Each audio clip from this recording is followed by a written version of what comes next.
ஜெபிக்கலாம்.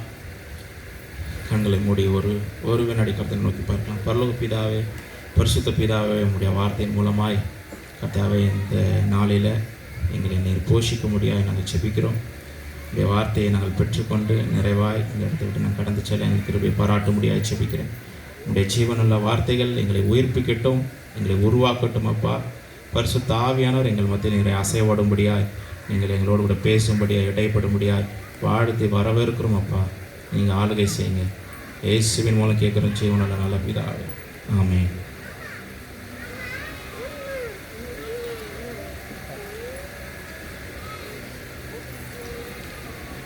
ஓகே, நம்ம வாசிக்கப்பட்ட அந்த வேத பகுதிக்கு நேராக நம்முடைய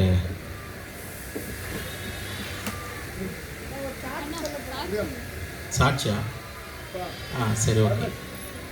ஒரு சாட்சி ஒன்று சொல்ல விரும்புகிறாங்களா? சரி, சொல்லட்டும்.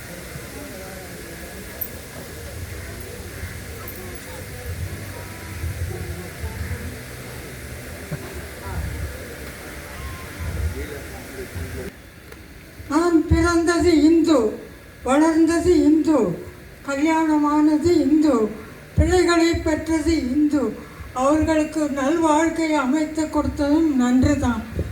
தமிழிலிச்சு அவ்வளவு கஷ்டப்பட்டு 80 வயசு வரைக்கும் கஷ்டப்பட்டுருக்கேங்க. நான் படாத கஷ்டம் இல்லை, தேடாத வேதனை இல்லை.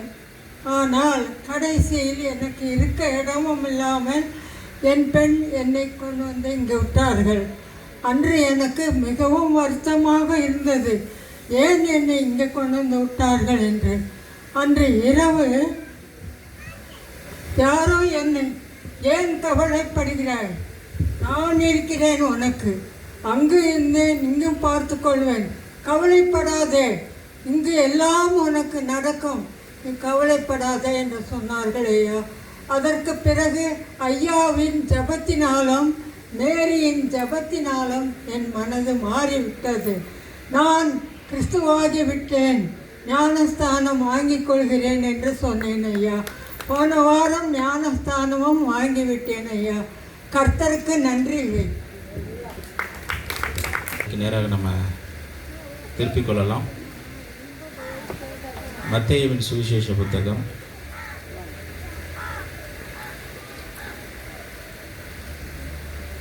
24வது அதிகாரம்.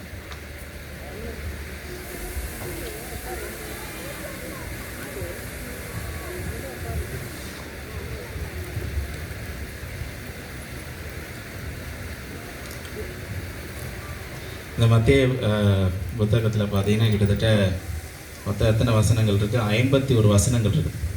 எத்தனை வசனம்? 51 வசனங்கள் இருக்கிறது. இந்த வசனத்தை நம்ம ரொம்ப கவனமாக நம்ம படிக்கணும். கவனமாக படித்தா தான் நமக்கு இது புரியும். என்ன சொல்லியிருக்கிறார் ஆண்டவராக இயேசு கிறிஸ்து இந்த கடைசி காலத்தை குறித்து, கடைசி நாட்களை குறித்து, உபத்திரவங்களை குறித்து, இந்த உலகம் எதை நோக்கி போய் கொண்டிருக்கிறது, இந்த உலகத்தினுடைய முடிவு எப்படி இருக்கும் அப்படின்னு இந்த 24வது அதிகாரத்தில் ஆண்டவர் தெளிவாக சொல்லுகிறார்.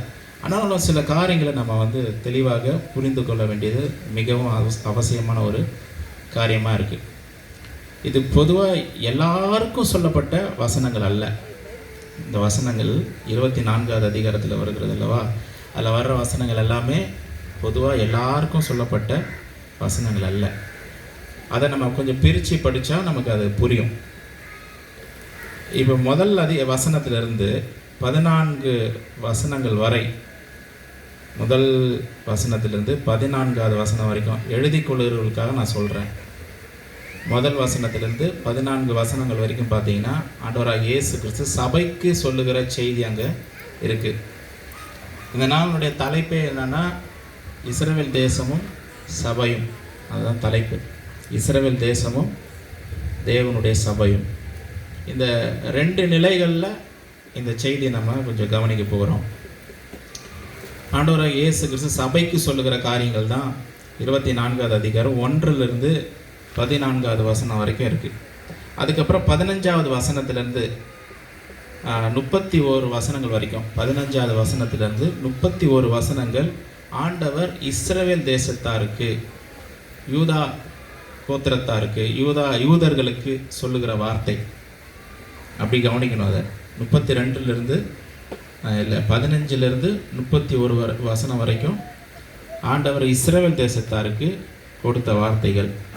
மறுபடியும் 32லிருந்து 51 வசனங்கள் வரைக்கும் பார்த்தீங்கன்னா திரும்பவும் ஆண்டவர் சபைக்காக பேசுகிறார். இப்படி இதை பிரித்து படித்தோம் அப்படின்னா தான் நமக்கு அது நல்லா நமக்கு புரியும். ஆண்டவர் சொல்கிறாரு 2வது வசனத்தில், இயேசு அவர்களை நோக்கி, இவைகள் எல்லாம் பார்க்கிறீர்களே, இவ்விடத்தில் ஒரு கல்லின் மேல் ஒரு கல் இராதபடிக்கு எல்லாம் இடிக்கப்பட்டு போகும் என்று மெய்யாகவே உங்களுக்கு சொல்லுகிறேன் என்றார். பின்பு அவர் ஒலிவ மலையின் மேல் உட்கார்ந்திருக்கிற சீஷர்கள் அவரிடத்தில் கேட்குறாங்க, இதெல்லாம் எப்போ நடக்குங்க அப்படின்னு சொல்லி கேட்குறாங்க. ஆண்டவர் 4வது வசனத்தை சொல்கிறார், இயேசு அவர்களுக்கு பிரதியுத்தரமாக, ஒருவனும் உங்களை வஞ்சியாதபடிக்கு எச்சரிக்கையாக இருங்கள். ஏனெனில் அநேகர் வந்து என் நாமத்தை தரித்து கொண்டு நானே கிறிஸ்து என்று சொல்லி அநேகரை வஞ்சிப்பார்கள். யுத்தங்களின் செய்திகளையும் கேள்விப்படுவீர்கள்.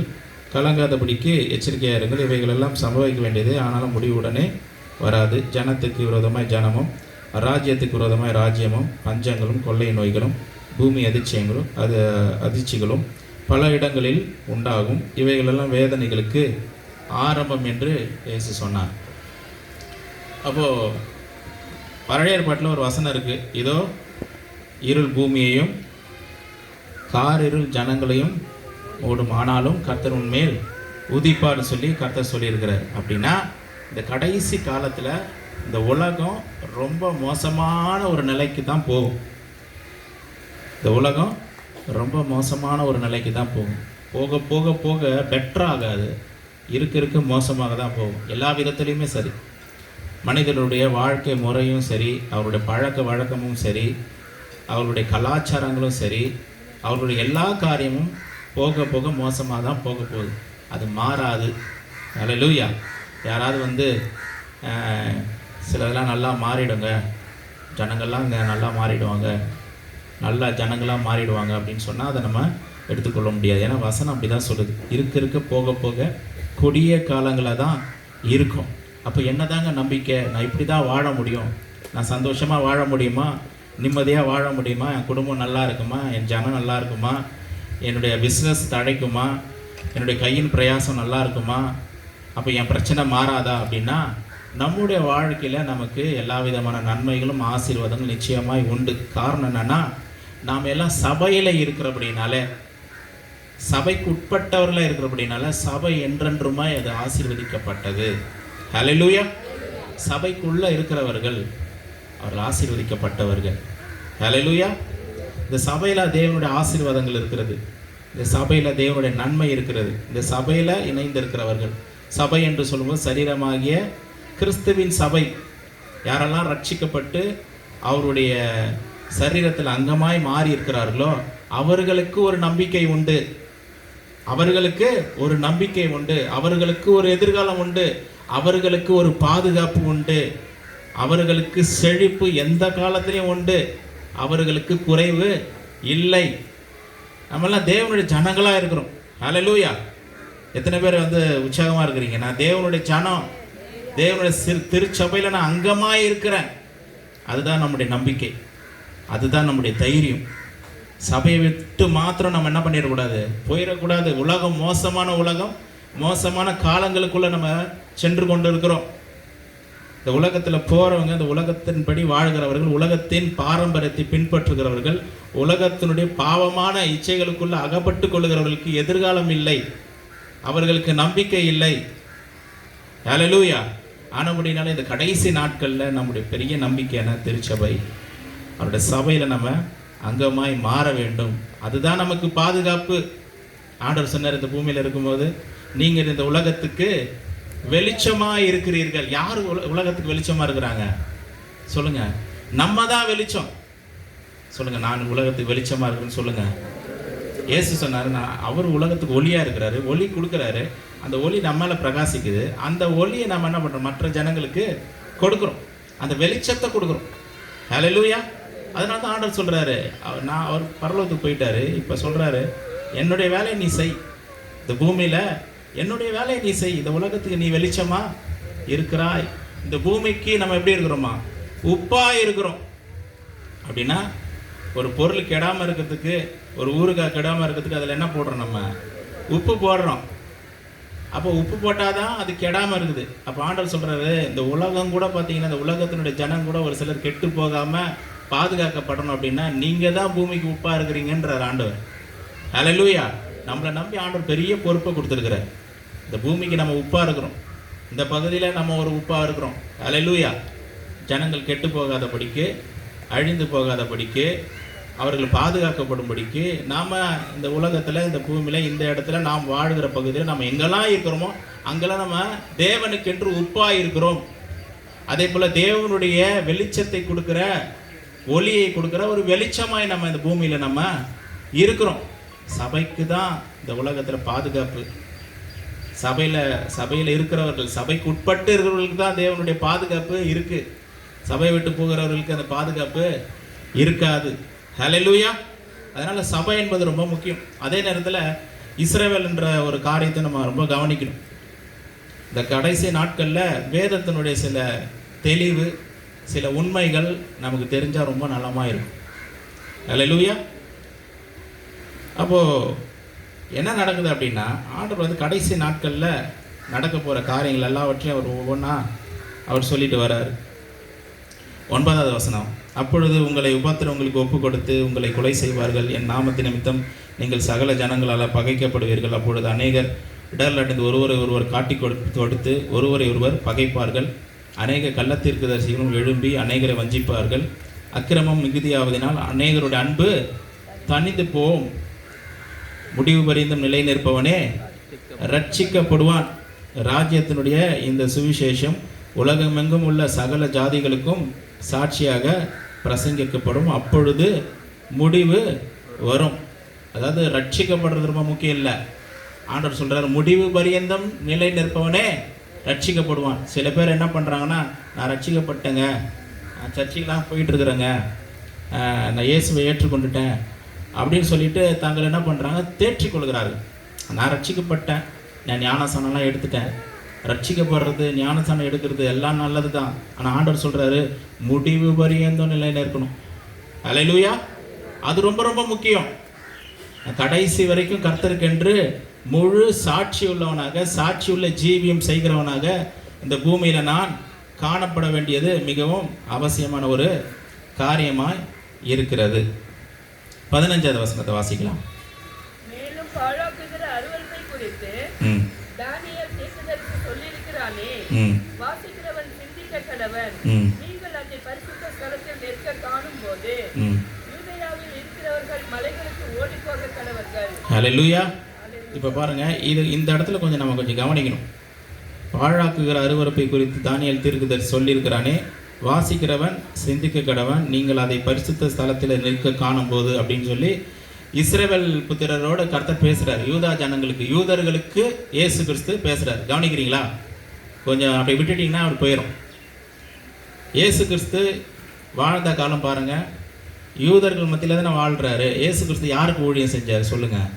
புறஜாதி மக்களுக்கு ஊழியம் செஞ்சாரா? பேச மாட்டீங்களா? இயேசு கிறிஸ்து யாருக்கு ஊழியம் செஞ்சார்? இஸ்ரவேல் ஜனங்களுக்கு தான் ஊழியம் செஞ்சார். இயேசு கிறிஸ்து இந்த பூமிக்கு வந்து இஸ்ரவேல் ஜனங்களுக்காக தான், அவர்களுக்கு ஊழியம் செய்யும்படிக்கு தான் இயேசு கிறிஸ்து வரார். அப்போ யாருக்கிட்ட அவர் பேசுகிறாருன்னா, யூத ஜனங்களுக்கு, இஸ்ரவேல் ஜனங்களுக்கு தான் கர்த்தர் என்ன பண்ணுறார், இயேசு கிறிஸ்து பேசுகிறார். இப்போ அந்த பாழாக்கும் அருவருப்பை குறித்து பேசுகிறார். அது யாருக்குன்னா, இஸ்ரவேல் ஜனங்களுக்கு தான். இன்னைக்கு இருக்கிற இந்த சபை ஜனங்களுக்காக சொல்லப்பட்ட ஒரு இன்ஃபர்மேஷன் இல்லை, இஸ்ரவேல் ஜனங்களுக்காக பிரத்யேகமாக சொல்லப்பட்ட ஒரு காரியம்.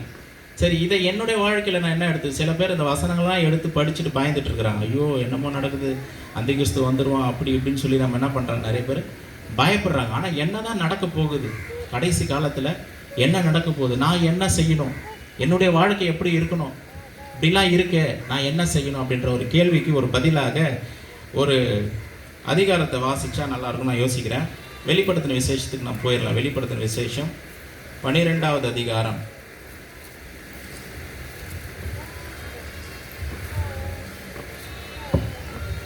1வது வசனத்தை வாசி.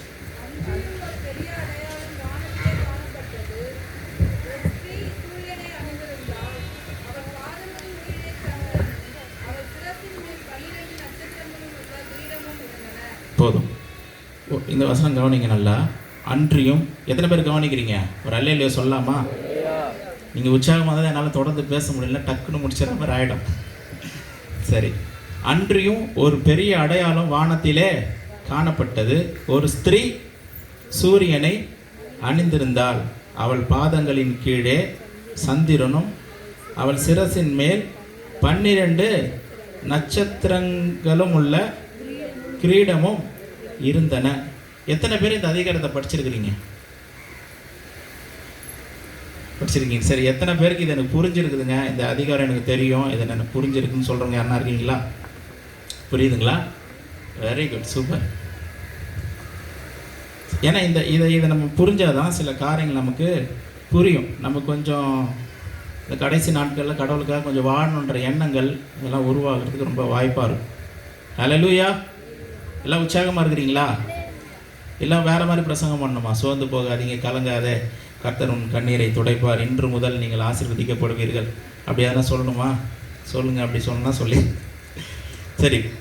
அப்போது அன்றியும் ஒரு பெரிய அடையாளம் வானத்தில் காணப்பட்டது. ஒரு ஸ்திரீ சூரியனை அணிந்திருந்தால். அவள் பாதங்களின் கீழே சந்திரனும் அவள் சிரசின் மேல் 12 நட்சத்திரங்கள் உள்ள கிரீடமும் இருந்தன. இப்போ ஒரு கேள்வி, யார் அந்த ஸ்திரீ? அதுதான் கேள்வி. யார் அந்த ஸ்திரீ? சொல்லுங்க, யாராவது ஒருத்தர் சத்தமா சொல்லுங்க.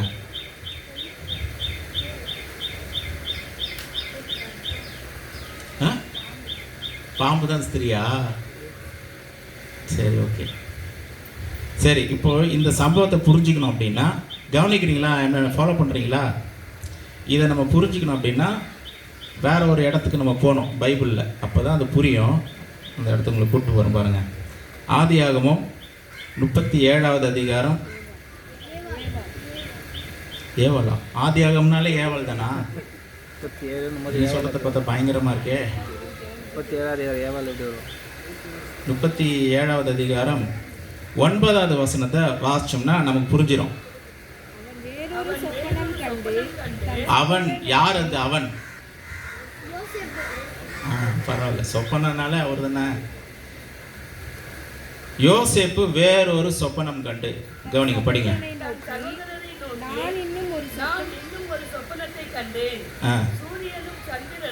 நல்லா கவனிங்க. நான் இன்னும் ஒரு சொப்பனத்தை கண்டேன். சூரியனும் சந்திரனும் 11 நட்சத்திரங்களும் என்னை வணங்கினது என்றான். இதை நம்ம புரிஞ்சாதான் அந்த ஸ்திரீ யாருன்னு புரியும். அப்போ என்ன சொல்லப்பட்டிருக்கிறது? சூரியன், சந்திரன், 11 நட்சத்திரங்கள் அப்படின்னு. அப்போ 11 நட்சத்திரம்னு சொல்லும் போது இவனும் அது இருக்கான், அதில் யோசேப்பும் அதில் இருக்கான். அப்போ 12 கோத்திரத்தார், ஒரு சூரியன் யாக்கோபு, சந்திரன் மனைவி, சரிங்களா? இதிலிருந்து உருவாக்கப்பட்டு வருகிற காரியம் தான் என்னது? இஸ்ரவேல் தேசம். என்னது? இஸ்ரவேல் தேசம். அப்போ இந்த ஸ்திரீ யாரு சொல்லுங்க? ஸ்திரீ யாரு? இஸ்ரவேல் தேசம், சரிங்களா? அப்போ ஸ்திரீ என்ற இடத்துல நீங்க இஸ்ரவேல் என்று நீங்க போட்டா உங்களுக்கு மீனிங் கரெக்டாக வந்துடும். 12 நட்சத்திரங்கள், சூரியன், சந்திரன், அதுலேருந்து உருவாகுனது யாரு? இஸ்ரவேல் தேசம். அந்த ஸ்திரீ யாரு? இஸ்ரவேல். சில பேர் என்ன சொல்றாங்கன்னா அந்த ஸ்திரீனா வந்து மரியாள் அப்படின்றாங்க. மரியாள் கிடையாது. அந்த ஸ்திரீ யாருன்னா இஸ்ரவேல் தேசத்தை தான் அது குறிக்குது. மறுபடியும் அந்த 12வது அதிகாரத்துக்கு நேராக போயிடலாம்.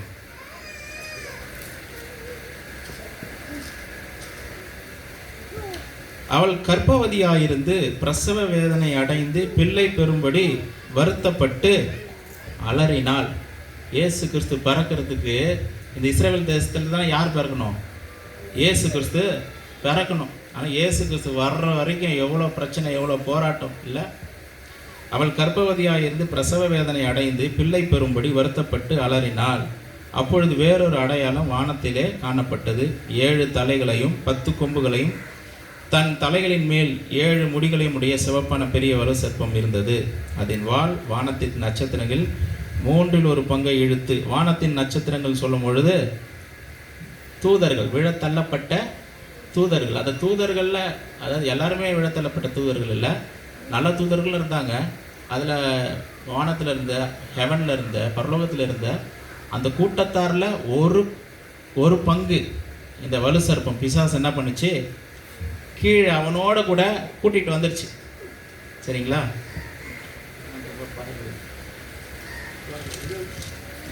இது ஆஃப் பண்ணிட்டா கூட நல்லா இருக்கும்.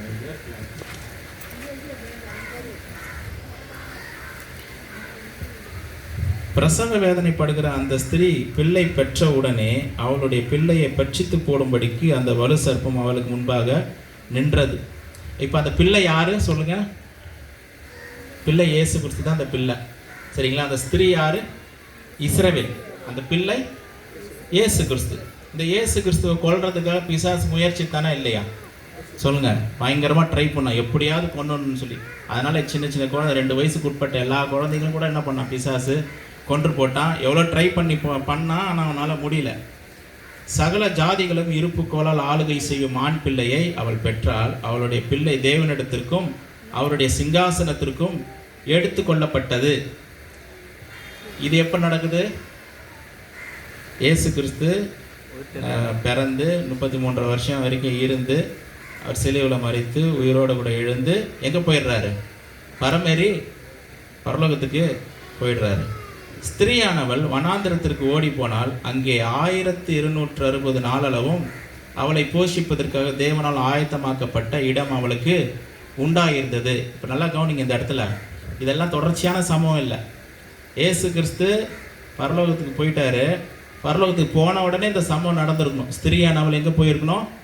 வனாந்திரத்திற்கு ஓடி போனாலும் வருது. ஆனால் அந்த சம்பவம் அங்கே நடக்கலை. என்ன நடந்துச்சு அப்படின்னா, தானியேலோட புஸ்தகத்தில் 9வது அதிகாரம் நீங்கள் வாசித்து பார்த்தீங்கன்னா, தானியேல் வந்து ஜெபம் பண்ணுறார். தானியேல் ஜெபம் பண்ணுறார். எதுக்காக ஜெபம் பண்ணுறாருன்னா, தானியேல் அவரோட ஜனம் எல்லாமே பாபிலோன் தேசத்தில் அடிமைகளாக இருக்கிறார்கள். ஏன் அடிமைகளாக இருக்கிறாங்கன்னா, சிறையிருப்பில் இருக்கிறாங்க. ஏன் சிறையிருப்பில் அடிமைகளாக பாபிலோன் தேசத்தில் இருக்கிறாங்க அப்படின்னா, அவங்க தேவனுடைய வார்த்தைக்கு கீழ்ப்படியலை. தேவனுடைய வார்த்தை கீழ்ப்படியாமல் போனதுனால, அவருடைய வசனங்களை தள்ளி விட்டதுனால, கர்த்தருக்கு பிரியமாக நடக்கலை அப்படின்றதுனால, நியாய பிரமாணங்களை ஒழுங்காக கை கொள்ளாததுனால கர்த்தர் என்ன பண்ணுறாரு? அவர்களுடைய எதிரிகளுடைய தேசத்தாருக்கு அடிமைகளாக கர்த்தர் விற்று போட்டார். இப்போ இஸ்ரவேல் ஜனங்க எங்கே இருக்கிறாங்க? பாபிலோன் தேசத்தில் அடிமைகளாக இருக்கிறாங்க. அப்போது அடிமையாக ஒரு சிறையிருப்பில் இருக்கிறவனா தான் அந்த தானியேல் கூட அந்த தேசத்துலேருந்து கதறி அழுது ஜெபம் பண்ணுறான். ஐயோ, என்னுடைய ஜனங்களுக்கு எப்போ விடுதலை வரும்? நாங்களாம் தப்பு பண்ணிட்டோமே, பாவம் பண்ணிட்டோமே. இன்னும் இஸ்ரவேல் ஜனங்க வந்து சுகமாக வாழ்ந்துருக்கலாம். இஸ்ரவேல் ஜனங்க சுகமாக வாழ்ந்துருக்கலாம். ஆண்டவருடைய வாக்கு தத்தங்கள் இருந்துச்சு. ஆண்டவருடைய கிருபை அவங்க மேலே இருந்துச்சு. ஆண்டோட இரக்கம் அவங்க மேலே இருந்துச்சு. அன்பு அவர்கள் மேலே இருந்தது. எல்லா காரியங்களும் இருந்தது. அவங்க சுகமாக வாழ்ந்துருக்கலாம், செழிப்பாக வாழ்ந்துருக்கலாம். பூமியினுடைய ஜனங்கள் எல்லாம் அவங்கள பார்த்து பொறாமப்படணும், அந்த மாதிரியான ஒரு வாழ்க்கை வாழ்ந்துருக்கலாம். ஆனால் என்ன பண்ணிட்டாங்க? கர்த்தரை வார்த்தை கீழ்ப்படியாத ஒரே காரணத்தினால அவர்கள் சிறையிருப்பில் கொண்டு போகப்பட்டார்கள். இப்போ பாபிலோன் தேசத்தில் அவர்கள் சிறையிருப்பில் இருக்கிறாங்க. அந்த இடத்துல இந்த தானியேல் அவன் ஜெபிக்கிறவனான அப்படின்னால அவன் கதறி அழுகுறான். ஆண்டவரே, நான் உமக்கு உண்பதாக நாங்கள் பாவம் பண்ணிட்டோம். நான் பாவம், என் ஜனங்க பாவம் பண்ணிட்டாங்கன்னு சொல்லலாம். அவன் நாங்களாம் பண்ணிட்டோம், தன்னை சேர்த்துக்கிறான் அதில். நாங்களாம் பாவம் பண்ணிட்டோம். ஆண்டவரே, எங்களுக்கு இரக்கம் பாராட்ட மாட்டிங்களா?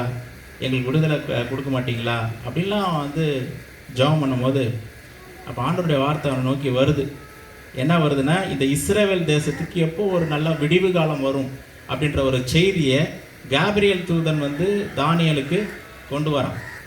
என்ன செய்தி அப்படின்னா, இவங்க காலகாலமாக வந்து எவ்வளோ தவறுகள் பண்ணிட்டாங்க. ராஜாக்கள் இஸ்ரவேல் தேசம் ஒரு கட்டத்தில் 2ஆக உடையுது. 2ஆக உடைஞ்சு 2 நாடாக பிரியுது. என்ன 2 நாடு சொல்லுங்க? இஸ்ரவேல் யூதான்னு சொல்லி 2 நாடாக பிரியுது. அதில் யூதா கொஞ்சம் சுமாராக இருந்துச்சு. இஸ்ரவேல் வந்து ரொம்ப பயங்கரமான தப்பு, பயங்கரமான பாவம். அந்த முதல்ல இஸ்ரவேல் தேசத்துக்கு ராஜாவாக வாரவன் யார் தெரியுங்களா? எரோபியாம். அவன் பேர் என்னது? எரோபியாம் வந்து பாருங்க, அவன் கூட ஒரு நன்றி விசுவாசம் இல்லை. ஏன்னா சாலமன் பண்ண தப்புக்கு எரோபியாமுக்கு ஆண்டவர் வந்து அவன் வந்து ஒரு வேலைக்காரன், சாலமனுடைய ஊழியக்காரன். அவனுக்கு என்ன பண்ணுறாரு? சாலமன் பண்ண தப்புக்கு நீ வா, இனிமேல் நீ என்ன பண்ண, இந்த 10 கோத்திரத்துக்கு நீ ராஜா வரன்னு கொடுத்துட்டாரு. இவன் எவ்வளோ நன்றி உள்ளவனா வந்திருக்கணும். ஐயோ, இவ்வளோ பெரிய 10 கோத்திரத்தை கர்த்தர் எனக்கு கொடுத்துருக்குறாரு, கடைசி வரைக்கும் நான் ஆண்டவர் உண்மையாக இருப்பேன், அவர் சொன்ன கட்டளைப்படி நான் வாழ்வேன் அப்படின்னு அவன் வாழ்ந்துருக்கலாம். அவனுடைய இது எண்ணம் பாரு. அவன் கடைசி வரைக்கும் அவன் ராஜாவாக இருக்கணும், ஜனங்கள்லாம் வந்து யூதா பக்கம் போயிடக்கூடாது, அந்த பக்கம் மனசெல்லாம் மாறிடக்கூடாதுன்னு சொல்லி அவன் ஒரு பிளான் பண்ணுறான். எப்படி பிளான் அப்படின்னா, யூதாவில் தான் பார்த்தீங்கன்னா யூதா தேசத்தில் இஸ்ரவேல் எருசலேமுடைய தேவாலயம் இருக்குது. அப்போ இந்த எருசலேமுடைய தேவாலயத்தில் எல்லா ஜனங்களும் வந்து ஜெபம் பண்ணுவாங்க, விண்ணப்பம் பண்ணுவாங்க, தேவனிடத்திலிருந்து பதிலை பெற்றுக்கொள்வாங்க. எல்லா காரியமும் நடக்கிறது எங்கே தான் நடக்கும்? யூதாவில் எருசலேமில் தான் நடக்கும். எருசலேம் தேவாலயத்தில் ஜனங்க வந்து பணிந்து கொள்வார்கள். இப்போ என்ன ஆச்சு அப்படின்னா, இந்த இஸ்ரவேல் தேசத்தில் 10 கோத்திரங்கள் இருக்குது. அந்த ஜனங்கள்லாம் வருஷத்துக்கு ஒரு முறை எங்கே தான் வந்தாகணும்? எருசலேமுக்கு தான் வந்தாகணும். எருசலேமில் வந்து அங்கே வந்து ஆண்டவரை பணிந்து கொள்ளணும், விண்ணப்பம் பண்ணணும், எல்லா காரியம் செய்யணும். அப்போ இவன் என்ன யோசிக்கிறான், யெரொபெயாம் ஒருவேளை அங்கே போனால் மனசெல்லாம் மாறி அந்த யூதா ராஜா ஒருத்தர் இருக்கிறான், 2 கோத்திரத்துக்கு தான் ராஜா, அவன் பக்கம் சாய்ச்சிட போகிறாங்க, ஜனங்கள்லாம் அவன் பக்கமாக போயிட போகிறாங்க அப்படின்னு சொல்லி இவனுக்கு ஒரு இன்செக்யூரிட்டி. அதனால் என்ன பண்ணான், இவனே ஒன்று ரெடி பண்ணுறான். என்ன ரெடி பண்ணுறான்? ஒன்று வந்து ஒரு கன்றுக்குட்டிகளை செஞ்சு ஒன்று பெத்தேலிலையும் இன்னொன்று வந்து தான்லையும் வைக்கிறான். சரிங்களா? அது எப்படின்னா உங்களுக்கு உதாரணம் சொல்கிறேன் பாருங்கள். இப்போ வந்து சென்னையில் தான் வந்து எருசலேம் இருக்குன்னு வைங்க. சென்னையில் தான் எருசலேம் இருக்குன்னு வைங்க. இப்போ நம்ம சென்னைக்கு பக்கத்தில் எது இருக்குது? எந்த மாநிலம் இருக்குது? ஆந்திரா.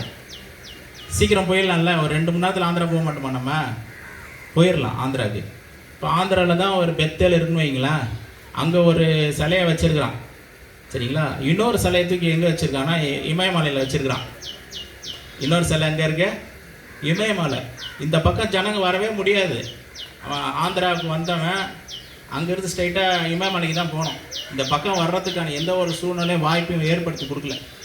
ஏன்னா அந்த 10 கோத்திரத்தை இவன் ஆளணும், இவன் வந்து ராஜாவாக இருக்கணும், ஜனங்க அந்த பக்கம் போயிடக்கூடாதுன்னு சொல்லிட்டு அவனுக்கு ஒரு பெரிய ஒரு இன்செக்யூரிட்டி, அந்த மாதிரியான காரியங்கள்லாம் அவன் பண்ணான். இப்போ இஸ்ரேல் தேசம் வந்து பாருங்கள் எப்படி இருந்துச்சு, 2ஆக உடஞ்சி 10 கோத்திரத்துக்கு ஒரு ராஜாவாகவும் 2 கோத்திரத்துக்கு ஒரு ராஜாவாகவும் இப்படி இருக்குது. இப்போ இஸ்ரேல் ஜனங்க பண்ண தப்புனால முதல்ல என்ன நடந்துச்சு? 2ஆக உடஞ்சிச்சு. அந்த இஸ்ரேல் ராஜா வந்து ரொம்ப பாவம், விக்கிரக ஆராதனை, வேசித்தனை, விபச்சாரம், என்னென்னமோ நடக்குது. எவ்வளோ பாவங்கள், ஆண்டவர் எவ்வளோ வாய்ப்புகள் கொடுக்குறாரு, தீர்க்கதரிசிகள் அனுப்புகிறாரு, எவ்வளோ காரியங்கள் செஞ்சும் கூட என்ன பண்ணலாம், அவன் கடைசி வரைக்கும் மனம் திரும்பல. போக என்ன ஆகி போச்சு, அந்த இஸ்ரவேல் ஜனங்க பண்ண தப்ப இவனும் கற்றுக்கிறான். யூதாவில் 2 கோத்திரம் இருக்குது. அவன் கொஞ்சம் சுமாராக இருந்தான், கொஞ்சம் நல்லவனாக இருந்த மாதிரி இருந்தான். கடைசியில் என்ன ஆச்சுன்னா அவனும் என்ன பண்ண ஆரம்பிச்சிட்டான், இஸ்ரவேல் தேசத்தார் செய்கிற மாதிரியான தவறுகள், பாவங்கள், அருவருப்புகள், விக்கிரக இவனும் கொண்டு வந்துட்டான். அப்போ ஆண்டவர் ஜட்ஜ்மெண்ட் அனுப்பும்போது, நியாய தீர்ப்பு அனுப்பும்போது கர்த்தர் என்ன பண்ணுறாரு? முதல்ல இஸ்ரவேல் தேசத்துக்கு அனுப்புகிறாரு. 2வது என்ன பண்ணுறாரு? யூதா தேசமும் அந்த மாதிரியான தவறு செஞ்சதுனால யூதா ஜனத்தையும் கர்த்தர் வந்து நியாயம் தீர்க்கிறார். அப்படி இந்த யூதா ஜனங்க என்ன பண்ணுறாங்க? சிறையிருப்பில் மாட்டிக்கொண்டு எங்கே போகிறாங்க? பாபிலோன் தேசத்துக்கு போகிறாங்க. இப்போ தானியேல் ஜெபிக்கிறவனான் அப்படின்னால அவன் வந்து கதறி அழுது ஜெபம் பண்ணுறான், என் ஜனத்துக்கு எப்போ விடுதலை கிடைக்கும்? ஏன்னா ஒரு காலகட்டம் வரைக்கும் பார்த்தீங்கன்னா ராஜா மாறிட்டே இருப்பான். அந்த பக்கம் இஸ்ரேல் தேசத்தில் ஒரு ராஜா, அவர் ஒரு 20 வருஷம் ஆளுவார். அதுக்கப்புறம் இன்னொரு ராஜா வருமா, அவர் 30 வருஷம், இன்னொரு ராஜா 10 வருஷம், 12 வருஷம், 20 வருஷம், 25 வருஷம், அப்படி மாறிக்கிட்டே இருப்பாங்க. இங்கே வந்து பார்த்தீங்கன்னா யூதாவிலையும் அப்படி தான் நடந்தது.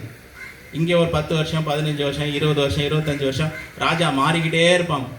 ஒரு கட்டம் வரும்போது ராஜா மாறுறதே ஸ்டாப் ஆயிடுச்சு. ராஜாவே உட்பட அவன் கண்ணெல்லாம் பிடுங்கி எல்லாம் பண்ணி ஜனங்களையே ஜனத்தோடு சேர்த்து பாபிலோன் தேசத்துக்கு கொண்டு போயிட்டாங்க. இப்போ யூதாவுக்கு என்ன இல்லை?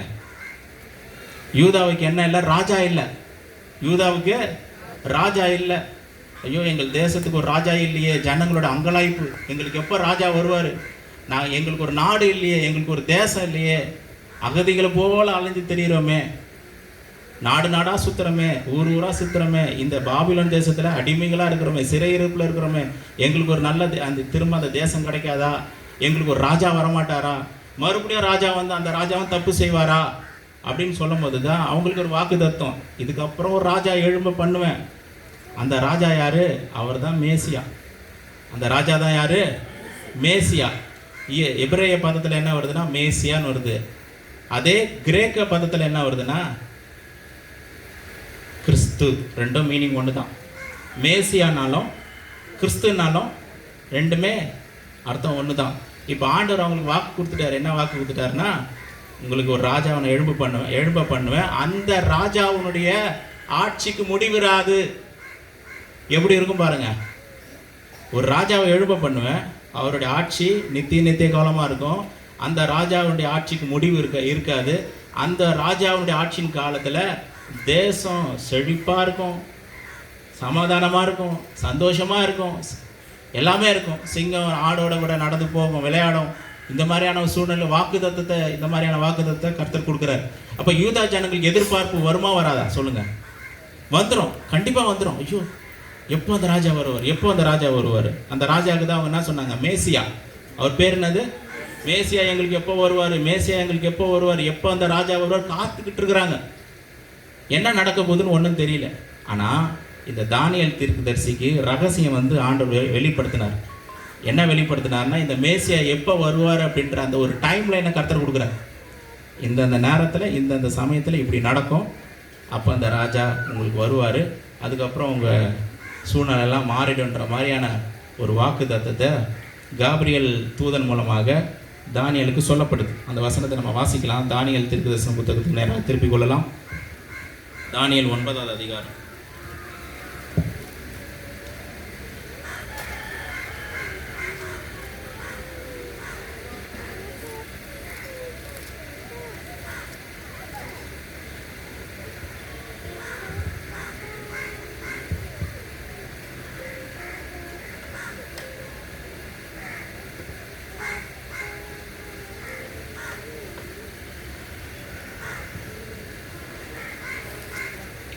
இருபத்தி 23வது வசனத்தை வாசிக்கலாம்.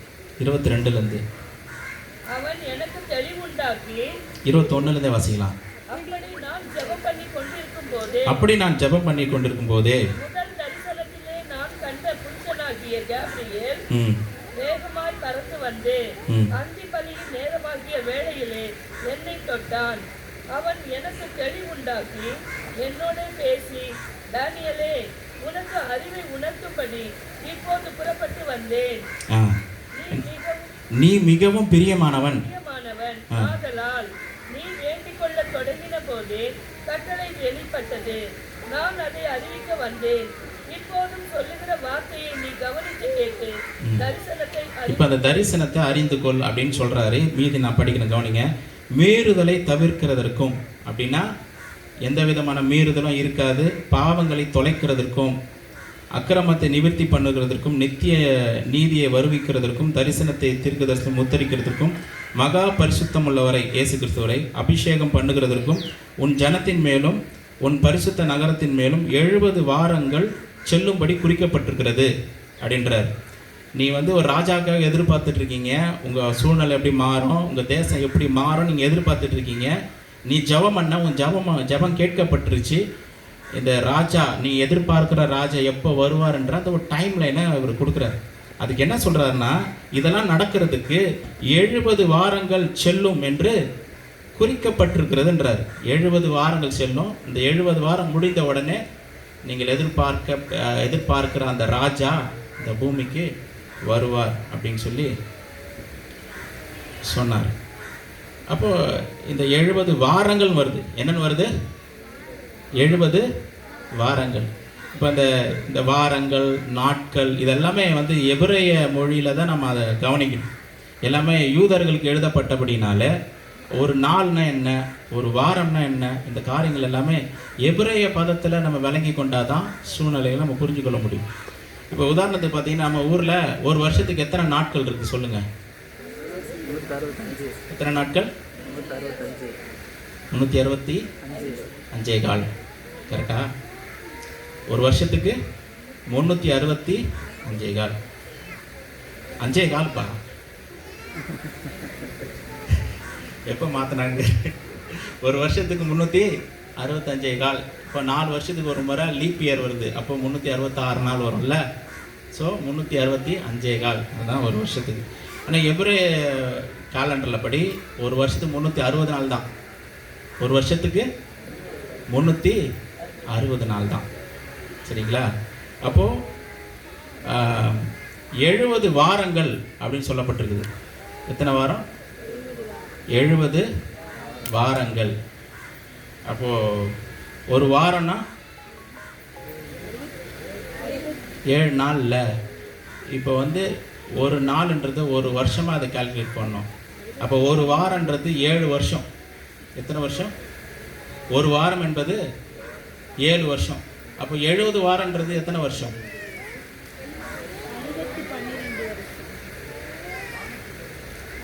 ஒரு வாரம் என்பது 7 வருஷம். அப்போ 70 வருஷம் கால்குலேட்டர் தான் போட்டு பார்க்கணுமா? Very good. எத்தனை? 490 வருஷம். அப்போ 490 வருஷத்துல இயேசு கிறிஸ்து வந்துடணும். இயேசு கிறிஸ்து ராஜாதி ராஜாவாக, மேசியாவாக, கிறிஸ்துவாக இந்த பூமிக்கு வந்து இந்த பூமியில ஆட்சி செய்யணும். எப்படிப்பட்ட ஆட்சி செய்யணும் அப்படின்னா, அதான் 24வது வசனத்துல மீறுதலை தவிர்க்கிறதுக்கும். அங்க மீறுதல் கிடையாது. பாவம் தப்பு பண்ணாதானே அங்க மீறுதல் நடக்குது. அங்க மீறுதல் இருக்காது. பாவன்ற சூழ்நிலையே அங்க இருக்காது.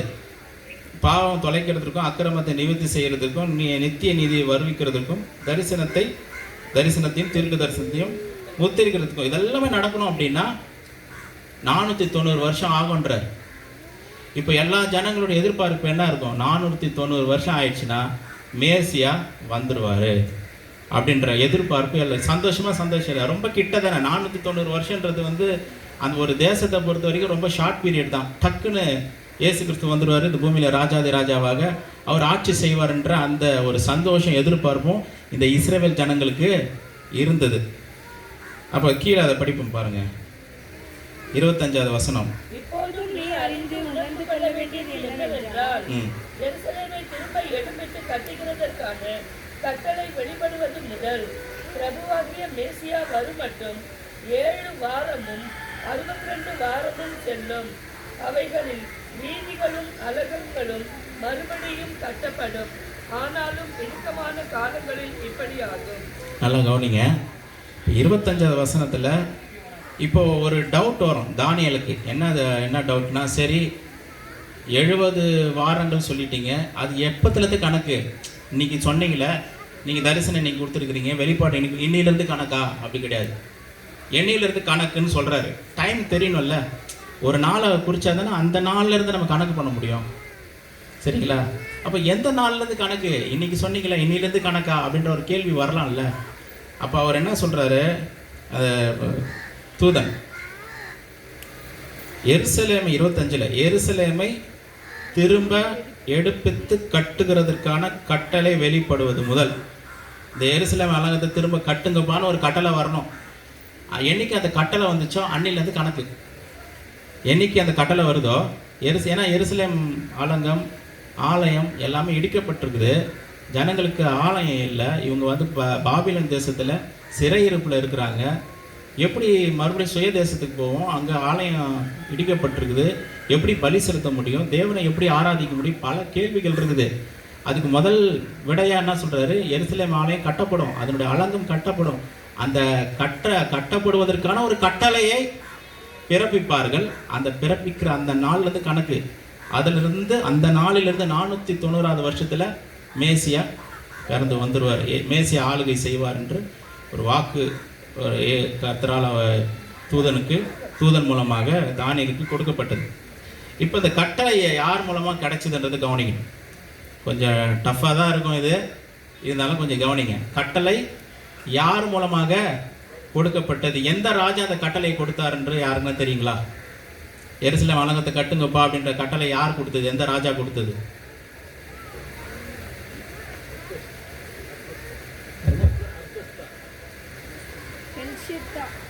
பெல்ஷாத்சார், வேற என்ன இருக்கு? கோரேசு, தரியு. சொல்லுங்க, யார் அந்த கட்டளை கொடுத்தார் என்ற நம்ம பார்க்கலாம். நெகேமியா 2வது அதிகாரம்.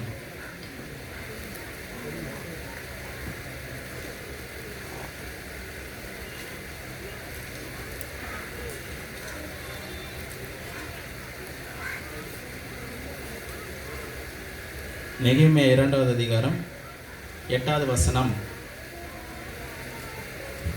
தேவாலயத்துக்கு இருக்கிற அரணின் கதவு வேலைக்கும் நகர அலங்கத்தின் வேலைக்கும் நான் தங்க போகிற வீட்டின் வேலைக்கும் வேண்டிய மரங்களை ராஜாவின் வனத்து காவலாளியான ஆசாப் எனக்கு கொடுக்கும்படிக்கும் அவனுக்கும் ஒரு கடிதம் கட்டளையிடப்படுவதாக என்றேன். என் தேவனுடைய தயவுள்ள கரம் என்மேல் இருந்தபடியால் ராஜா அவைகளை எனக்கு கட்டளையிட்டார். ஹல்லேலூயா.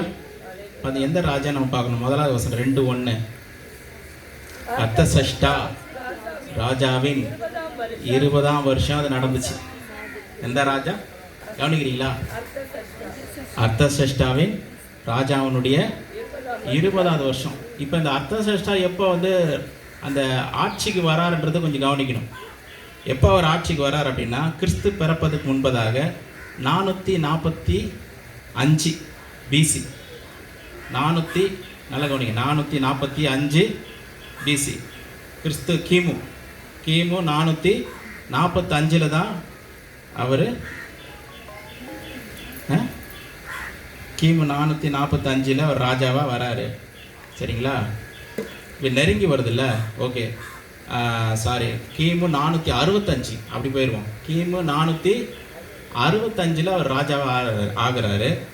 இப்போ இந்த கட்டளையை பிறப்பிக்கும் பொழுது 445 கிமு 445 கரெக்டாக அந்த டைம் லைன் சொல்கிற பாருங்க. 445 தான் அந்த கட்டளை பிறப்பிக்கப்படுது. இப்போ அதிலிருந்து பார்த்தீங்கன்னா கிட்டத்தட்ட இயேசு கிறிஸ்து பிறக்கிற வரைக்கும் பார்த்தீங்கன்னா 483 வருஷம் கணக்கு போட்டு பார்த்தீங்கன்னா, அவர் கட்டளை கொடுத்து அதை 445 அதில் கட்டளை கொடுத்து கரெக்டாக 490 வருஷத்தில் இயேசு கிறிஸ்து ஆட்சி வந்துடணும். கரெக்டுங்களா? 445 அவர் கட்டளை கொடுக்குறாரு. அதிலிருந்து 490 வருஷம் கழித்து என்ன வந்துடணும்? இயேசு கிறிஸ்து ஆட்சி ராஜ்யம் வந்துடணும். ஆனால் 483 வருஷம் கழிச்சு என்ன நடக்குது அப்படின்னா, இயேசு கிறிஸ்து வந்து மரிக்கிறார். மரித்து அவர் ஆக்சுவலி பார்த்தீங்கன்னா அந்த மரித்த கையோடவே என்ன பண்ணணும்? இஸ்ரவேல் ஜனங்களை ஆட்சி செய்யணும். அடுத்த ஒரு 7 வருஷம், அதுக்கப்புறம் ஒரு 7 வருஷம் தான் இருக்குது. அந்த 7 வருஷம் முடிஞ்சதுக்கப்புறம் இயேசு ராஜாவாக மாறிடணும். 483 வருஷங்கள் வேதாகமத்தின் அடிப்படையில் எல்லாமே நிறைவேறி முடிந்து விட்டது. அல்லேலூயா. 483 வருஷம் நிறைவேறி முடிஞ்சிருச்சு. இன்னும் எத்தனை வருஷம் தான் இருக்குது இயேசு ராஜாவாக ஆகிறதுக்கு? 7 வருஷம் தான் இருக்குது. ஆனால் அந்த 7 வருஷம் அங்கே நடக்கலை. அந்த 7 வருஷம் அப்படியே ஸ்டாப் ஆயிடுச்சு. 7 வருஷம் அப்படியே ஸ்டாப் ஆயிடுச்சு. 7 வருஷம் ஸ்டாப் ஆகிட்டு என்ன பண்ணுறார் ஆண்டவர்? சபையினுடைய காலத்தை உள்ளே கொண்டு வரார். என்ன பண்ணுறார் ஆண்டவர்? சபையினுடைய காலத்தை புறஜாதிகளுக்கும் ஆண்டவர் என்ன பண்ணுறார்? வாய்ப்பு கொடுக்குறார். புறஜாதி யாரெல்லாம் இயேசு கிறிஸ்துவை ஏற்றுக்கொள்கிறாங்களோ, அவருக்காக வாழ்கிறாங்களோ, இயேசுவை சொந்த ரட்சகராக ஏற்றுக்கொள்ள, நான் இயேசப்பாக்காக வாழ போகிறேன், அவருக்காக நான் ஏதாவது சாதிக்கணும், நான் பரலோகத்துக்கு நான் போகணும், என் பாவத்திலேருந்து எனக்கு விடுதலை கிடைக்கணும், எனக்கு ஒரு நல்ல வாழ்க்கை இந்த பூமியில் நான் வாழணும் அப்படின்னு சொல்லி யாரெல்லாம் இயேசுக்கிட்ட வராங்களோ அவங்களுக்கெல்லாம் வாய்ப்பு. எத்தனை வருஷமாக வாய்ப்பு கிடைக்குதுன்னா 2000 வருஷமாக வாய்ப்பு. எத்தனை வருஷமாக? இயேசு கிறிஸ்து மரித்து அவர் உயிரோடு எழுந்தார் பாருங்க. அதுலேருந்து ஒரு 7 வருஷத்துல இந்த உலகமே முடிஞ்சு போயிட்டு இருக்கணும். ஆனால் அது முடியாமல் அந்த யூத கேலண்டர், யூதர்கள் கொடுக்கப்பட்ட அந்த எபிரேய கேலண்டர் அப்படியே ஸ்டாப் ஆயிடுச்சு. அது 490 வருஷம் அப்படியே சுற்றணும். ஒரு கடிகாரம் சுற்றுற மாதிரி இந்த யூத கேலண்டர் என்ன பண்ணணும்? சுற்றி இருக்கணும். ஆனால் சுற்றும் பொழுது 483 வரும்பொழுது அப்படியே ஸ்டாப் ஆகி நின்றுச்சு. 483 வரும்பொழுது ஸ்டாப் ஆகி நின்றுச்சு. 7 வருஷம் சுற்றலை. அதை சுற்றாமல் ஆண்டவர் என்ன பண்ணிட்டு, இது எல்லாருக்கும் ரகசியம். இதனால தான் பெரிய ஒரு குழப்பம் வந்தது, யூதர்களுக்கு குழப்பம் வந்ததுமே காரணம் தான். இயேசு கிறிஸ்து இந்த நாட்டில் தான் வரணும். அதனால தான் ஜனங்களை வந்து இயேசு கிறிஸ்து திரும்ப கேட்குறாங்க, ராஜ்யத்தை இந்த காலத்தில் தருவீர், இப்பொழுது தருவீர், வந்துருச்சே, கிட்டத்தட்ட நிறைவேறிச்சு. ஏன்னா அவங்களாம் அந்த தோராவை படிக்கிறவங்க தான், தீர்க்க தரிசன புத்தகங்களை படிக்கிறவர்கள் தான். அதனால் அவங்களுடைய எண்ணங்கள்லாம் என்ன ஆயிடுச்சுன்னா, வந்துடுச்சு, இன்னும் 7 வருஷம்தான், இன்னும் 7 வருஷம்தான் இயேசு கிறிஸ்து ராஜாவாக ஆக போகிறாரு. கேள்வி மேலே கேள்வி கேட்குற. ஆனால் ஆண்டவர் யாருக்கும் அது வெளிப்படுத்தலை. அந்த 7 வருஷம் ஸ்டாப் ஆகி நின்ன ஒரு காரியத்தை என்ன பண்ணல ஆண்டவர் வந்து யாருக்கும் வெளிப்படுத்தலை. ஆனால் இந்த வெளிப்படுத்தின விசேஷம் 12வது அதிகாரத்தில் நம்ம வரும்பொழுது அங்கே சொல்லப்பட்ட காரியங்கள் அப்படி பிளெயினாக தான் நடக்குது. அங்கே பிளெயினாக தான் நடக்குது. இயேசு கிறிஸ்து எடுத்துக்கொள்ளப்படுறாரு. அதுக்கப்புறம் ஸ்திரியானவள் வனாந்தரத்துக்கு ஓடினாள் அப்படின்னு இருக்கும். அங்கே பிளெயினாக இருக்குது. அங்கே சபைன்ற ஒரு காரியமே அங்கே இல்லை. ஆனால் இந்த ஸ்திரீயானவள் வனாந்தரத்திற்கு ஓடினாள்ன்ற ஒரு காரியம் எப்போ நடக்குது அப்படின்னா, இயேசு கிறிஸ்து எடுத்து கொல்லப்பட்டதுக்கு பின்பாக அது நடந்து இருக்கணும். ஆனால் என்ன ஆகலை, அது நடக்கலை. அதுக்கு பதிலாக என்ன ஆயிடுச்சு அப்படின்னா, ஆண்டவருடைய சபையின் காலத்தை உள்ளே வச்சிருக்கிறார். இந்த சபையின் காலத்தை உள்ளே கொண்டு வந்து இதில் நம்ம எல்லாரையும் கர்த்தர் என்ன பண்ணியிருக்கிறாரு, உள்ளே வச்சிருக்கிறார். இப்போது நமக்கு கிருபை கொடுக்கப்பட்டிருக்கிறது, தேவனுடைய இரக்கம் நமக்கு கொடுக்கப்பட்டிருக்குது. இந்த இரக்கத்தை விட்டு நம்ம என்ன பண்ணிடக்கூடாது, விலகி நம்ம ஒரு காலம் போயிடக்கூடாது. மறுபடியும் அந்த மத்தேயுக்கு வந்துடுவோம். நம்ம மத்தேயுவின் 24வது அதிகாரத்துக்கு வந்துடலாம்.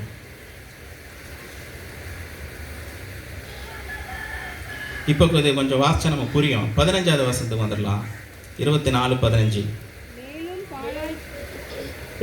மேலும் பாழாக்குகிற அருவருப்பை குறித்து தானியேல் தீர்க்கதரிசி சொல்லி இருக்கிறானே, வாசிக்கிறவன் சிந்திக்க கடவன்.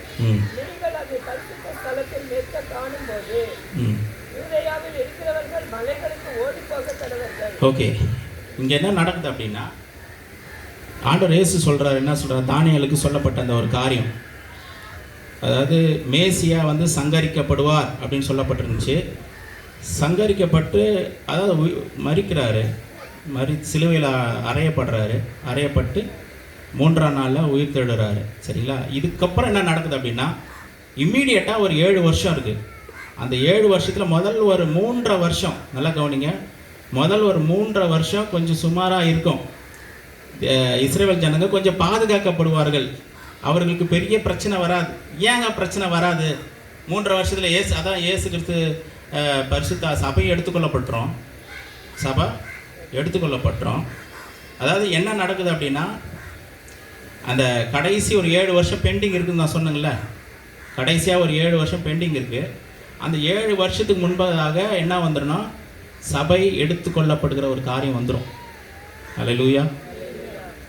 சபை எடுத்துக்கொள்ளப்படுற ஒரு காரியம் வந்துடும். எத்தனை பேர் நான் இயேசு கிறிஸ்து வந்தால் நான் பரலோகத்துக்கு போவேன்னு சொல்கிறீங்க? ஒருத்தர் தான் போக போகிறாங்கன்னு நினைக்கிறேன். சொல்லுங்க, விசுவாசம்னா யாருக்கும் விசுவாசம் இல்லையா? சொல்லுங்க. கர்த்தர் உங்கள் கண்ணீரெல்லாம் துடைப்பார் இன்றும் அப்படி சொல்லுமா? சொல்லுங்க. உங்களுக்கு எதையோ ஒன்று சிந்திக்க வைக்கிறதுக்கு தான் நான் சொல்கிறேன். இது ரொம்ப டஃப்பான ஒரு விஷயம். நான் சொல்கிற மெசேஜ் ரொம்ப டஃப்பான ஒரு காரியம். ஆனால் நான் சிந்திக்கிறதுக்கு தான் சொல்கிறேன், கொஞ்சம் யோசிக்கணுன்றதுக்காக தான். அப்படின்னா என்ன அர்த்தம்னா, 483 வருஷம் முடிஞ்சிருச்சு ஏற்கனவே, இன்னும் 7 வருஷம் தான் இருக்குது. அந்த 7 வருஷம் எப்போ ஸ்டார்ட் ஆகும் அப்படின்னா, சபை எடுத்துக்கொள்ளப்பட்ட உடனே ஸ்டார்ட் ஆக போகுது. அதை தான் சொல்ல வரேன்.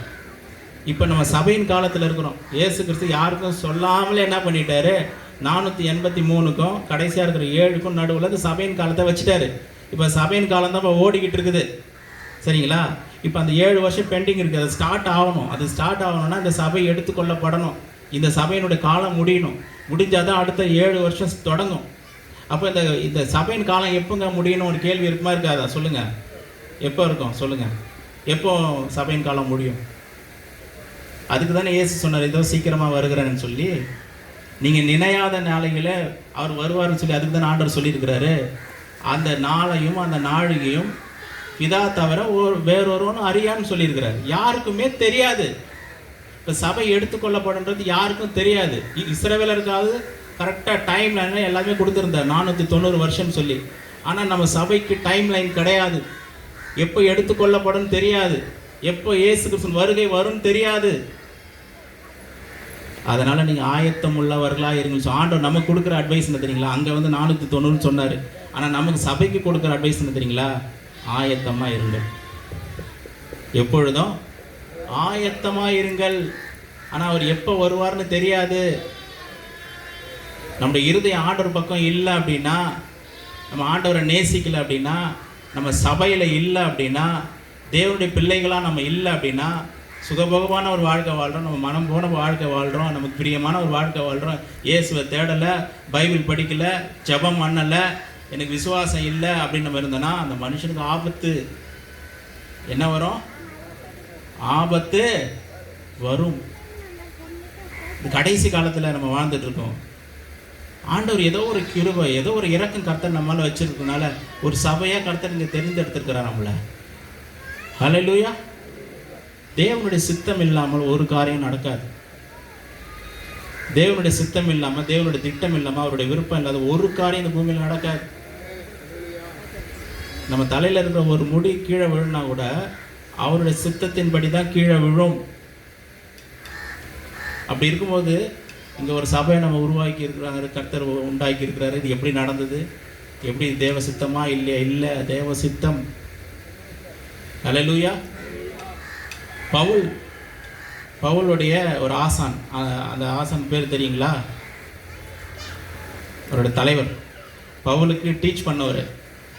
அவர் யாருடைய பாதத்தை உட்காந்து கற்றுக்கிட்டாராம் தெரியாதுங்களா? ஓ சொல்லுங்க. இல்லைப்பா, கமாலியேல். யாரு? கமாலியேல். இந்த கமாலியலோட பாதத்தில் அவர் கமாலியல் கிட்ட படிக்கிறதுன்றது பிஹெச்டி முடிக்கிற மாதிரி, பெரிய யூனிவர்சிட்டியில் படிக்கிற மாதிரி கமாலியல் கிட்ட படிக்கிறது. அப்போ அந்த கமாலியல் கிட்ட போயிட்டு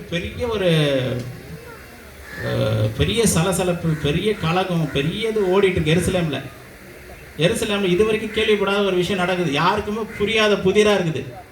ஏன்னா இயேசு கிறிஸ்து வந்துடுவார், ராஜ்யத்தை நம்ம கைப்பற்றுவோம், ராஜாதி ராஜாவாக இருப்பார், நம்ம தேசம் பயங்கரமாக இருக்கும். இப்படி தான் யூதர்கள் நினச்சிட்டு இருக்காங்க. திடீர்னு பார்த்தா ஒரு விஷயத்தை அவங்க சொல்கிறாங்க. எல்லாம் கூடி ஜெபம் பண்ணுறாங்கப்பா, எல்லாம் அங்கே சர்ச்சு திறந்து வச்சுக்கிற வீடு வீடாக ஜெபம் பண்ணுறாங்க, இயேசு தான் கடவுள்னு சொல்கிறாங்க. என்ன ஒன்றுமே புரியல, மண்டையை பிடிச்சிக்கிட்டு இருக்கிறாங்க. இப்போ இந்த விஷயம்லாம் அவங்ககிட்ட வருது, இந்த ஆசாரியர் பரிசேயர்கள் இவங்ககிட்டலாம் வருது. என்ன இந்த மாதிரி ஜனங்களாம் கூடி ஜெபம் பண்ணுறாங்க, அங்கங்கே வீடு வீடாக ஜெபம் பண்ணுறாங்க, வீடுகள் தோறும் அப்பம் பிடுக்கிறார்கள், வீடுகள் தோறும் இயேசுவே தெய்வம்னு சொல்லி பறைசாட்டுறாங்க, சுவிசேஷத்தை சொல்கிறாங்க, அற்புத அடையாளங்கள்லாம் நடக்குது. இது என்னங்க அப்படின்னு சொல்லும் போது அந்த கமாலியல் சொல்கிறார். என்ன சொல்கிறாருன்னா, ஒரு காரியம் தேவனால் உண்டாயிருந்தால் அது உங்களால் தடுக்க முடியாதுன்ற. ஒரு காரியம் தேவனால் உண்டாயிருந்தால் அது உங்களால் தடுக்க முடியாதே. ஒரு காரியம் தேவனால் உண்டாகலை அப்படின்னா அது நிலை நிற்கவும் மாட்டாது. அப்படிப்பட்ட ஒரு ஆலோசனை அவர் கொடுத்த உடனே எல்லாருக்கும் அதை அக்செப்ட் பண்ணிக்கிறாங்க. ஓகே, கர்த்தர் ஒரு காரியத்தை செய்கிறாருன்னு நம்மளால் அது ஒன்றும் என்ன பண்ண முடியாது, ஸ்டாப் பண்ண முடியாது. சரி, நடக்கிறது நடக்கட்டும். இப்போ நம்ம வாழ்ந்து கொண்டிருக்கிற காலம் கடைசி காலம், சபையின் காலத்தில் வாழ்ந்து கொண்டிருக்கிறோம். இந்த சபை எடுத்துக்கொள்ளப்படுகிற சூழ்நிலை எப்போ வேணால் வரலாம். ஐயோ எனக்கு தெரியாமல் போச்சே, எனக்கு சொல்லலையே, எனக்கு தெரிஞ்சிருந்தால் நான் நல்லபடியாக வாழ்ந்துருப்பேனே, என் வாழ்க்கையில் பாவம் இருக்குது, அநியாயம் இருக்குது, அசுத்தம் இருக்குது, நான் திருந்த வேண்டிய காரியங்களும் நிறைய இருக்குது. அப்போ இயேசு கிறிஸ்து இன்றைக்கி வந்தால் என்னங்க நடக்கும்? இன்றைக்கி இயேசு கிறிஸ்து வந்தால் என்ன நடக்கும்? இது ஒரு மிகப்பெரிய ஒரு கேள்வி, மிகப்பெரிய ஒரு கேள்வி. இன்றைக்கி இயேசு கிறிஸ்து வந்தால் நம்முடைய நிலைமை என்ன? ஹல்லேலூயா. நிறைய பேர் நம்ம என்ன யோசிக்கிறோம், இயேசு ரொம்ப இரக்கம் உள்ளவருங்க, ரொம்ப சாந்தம் உள்ளவர், கையில் ஒரு ஆடு வச்சிருப்பாரு அப்படின்னு நம்ம நினைக்கிறோம். அவர் நீதியுள்ள நியாயாதிபதியாகவும் இருக்கிறார். நீதியுள்ள நியாயாதிபதி. தவறு செய்யும் பொழுது அதற்கான தண்டனைகளும் வரும். இன்னைக்கே ரட்சணை நாள். ஆண்டவர் இடத்துல ஒப்பு கொடுக்கணும். ஆண்டவரே, என் பாவமான வழியை விட்டு நான் திருந்துடுறேன், ஆண்டவர் உங்ககிட்ட நான் வந்துடுறேன். பாட்டு பாடணும்ல, உன் பாதம் பணிந்தேன் அப்படின்னு, உன் பாதம் பணிந்துடுற ஆண்டவரே, உங்ககிட்ட நான் வந்துடுறேன், எனக்கு உதவி செய்யுங்க. ஆண்டவர்கிட்ட வந்துட்டால் நமக்கு என்ன கிடைக்கும்? இரக்கம் கிடைக்கும். இல்லைங்க, அதெல்லாம் இல்லைங்க, அதெல்லாம் ஒன்றும் கிடையாது, நான் நடிக்கிறது தான் நடிப்பேன், this is my life, I want to live my life அப்படின்னு சொல்லி வாழ்கிறவங்க அந்த they have to face the consequences. அந்த பிரச்சனையை சந்திச்சு தான் ஆகணும். இந்த வார்த்தைகள் இப்போ நம்ம கேட்கலாம், ஆண்டவரே இதெல்லாம் எனக்கு தெரியாது, தெரிஞ்சுதான் மனம் திரும்பி விடுறேன் அப்படின்னா, அன்றைக்கி பிரசங்கம் பண்ணப்பட்டது, இன்றைக்கி this message is being recorded. இன்றைக்கி சொல்லப்படுற அந்த காரியம் அது ரெக்கார்ட் ஆயிடுச்சு. யாரும் சொல்ல முடியாது, எனக்கு யாரும் சொல்லவில்லை, நான் கேள்விப்படவில்லை, எனக்கு யாரும் பிரசங்கிக்கலை, இந்த கடைசி காலத்தை குறித்து எனக்கு தெரியாது, தெரிஞ்சிருந்தால் நான் மனம் திருப்பேன்னு சொல்ல முடியாது. தெரிஞ்சோ தெரியாமல் இந்த கூட்டத்தில் நீங்கள் எல்லாரும் இருக்கிறீங்க. ஹல்லேலூயா. யாராலும் எஸ்கேப் ஆக முடியாது. நம்ம கடைசி காலத்தில் ஆண்டவரே நமக்காக வாழ்கின்ற நமக்கு ஆண்டவர்களை பொறுப்புகளை கொடுத்துருக்கிறார், ஒரு சபையை கொடுத்துருக்கிறார், சூழ்நிலைகள் எல்லாவற்றும் கருத்து நமக்காக சாதகமாக ஒரு அனுகூலமான ஒரு சூழ்நிலை உண்டு பண்ணியிருக்கிறார். இதை பயன்படுத்தி நம்ம கர்த்தருக்காக வாழ்வதை தான் நம்ம என்ன பண்ணணும், பார்க்கணும். அதை 24 திரும்ப வாசி நம்ம முடிக்கலாம். நிறைய காரியங்கள் இருக்குது, என்னால் பேச முடியல. ஒன்று ஒன்றா பேசினா நல்லாயிருக்கும். 4 மணி நேரம் 5 மணி நேரம் ஆகும் போல இருக்குது.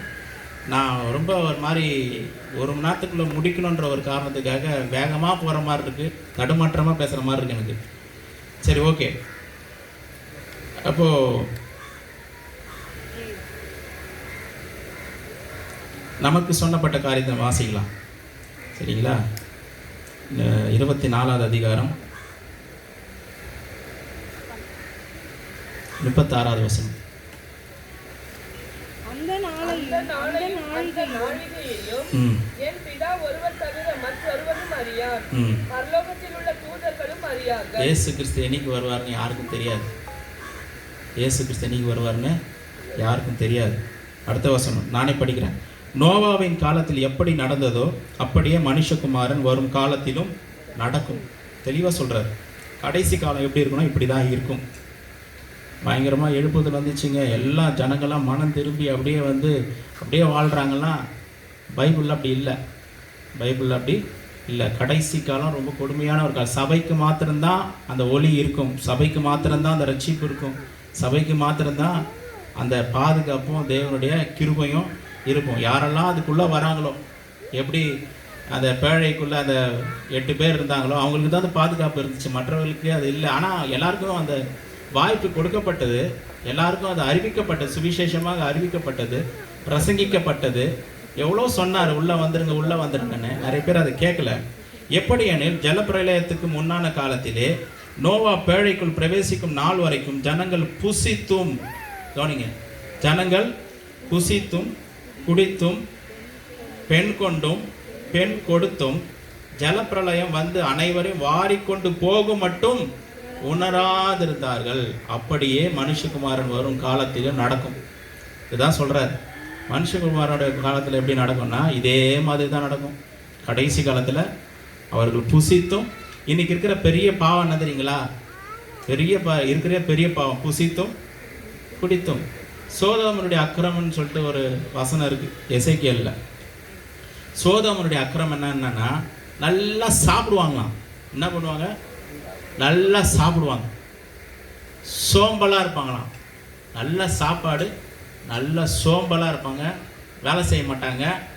அதுக்கப்புறம் அவங்க என்ன பண்ணுவாங்களாம், ரொம்ப பெருமை. அவங்களுக்கு என்ன இருந்துச்சா? ரொம்ப பெருமை. இது 3 தான் சொல்லப்பட்டிருக்கு அதில். சோதோமின் அக்கிரமம்னு சொல்லிட்டு நல்ல ஆகார திரட்சி. என்னது? ஆகார திரட்சி, சோம்பல், நிர்விசாரம், எந்த வேலையும் செய்ய மாட்டாங்க, அப்படியே சுற்றி வருவாங்க. 3வது பெருமை. இந்த 3 தான் சோதோமினுடைய அக்கிரமம்னு சொல்லி சொல்லப்பட்டிருக்கு. அதே மாதிரியான காரியங்கள் தான் இங்கே இருக்குது.